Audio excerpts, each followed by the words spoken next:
আপনারা সজাগ থাকুন, নির্বাচন পর্যন্ত আমাদের আন্দোলন শেষ হয় নাই। কেননা আজকে এই নির্বাচনকে বানচাল করার জন্য বেশিরভাগের কিছু দূষর এবং বাংলাদেশের যাদের কোনো ভোট নাই, যাদের কোনো জনগণ নাই, এনসিপি বলেন, জামাত ইসলাম বলেন, তারা আজকে নির্বাচনকে বানচাল করার জন্য পায়তারা করতেছে। আপনারা কি জানেন তাদের কোনো গোষ্ঠী নাই, তাদের রেজিস্ট্রেশন নাই, তারা নাকি দল বলে, তারা নাকি বলে যে তারা দেশের শক্তিশালী দল। এগুলো হাস্যকর ব্যাপার। বাংলাদেশ জাতীয়তাবাদী কৃষক দল বিএনপির প্রত্যেকটা আন্দোলন সংগ্রামে অগ্রণী ভূমিকা রেখেছে।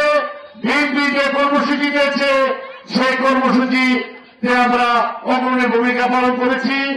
আমরা বাংলাদেশ জাতীয়তাবাদী দলের যাকে মনোনয়ন দেবে আমরা দৃঢ় বিশ্বাস রবীন্দ্র না শুধু সারা বাংলাদেশে কমপক্ষে 200 আসন নিয়ে জনগণের প্রত্যক্ষ ভোটে নির্বাচনের মাধ্যমে ইনশাআল্লাহ আগামীতে ভারপ্রাপ্ত চেয়ারম্যান তারেক রহমানের নেতৃত্বে বিএনপি সরকার গঠন করবে।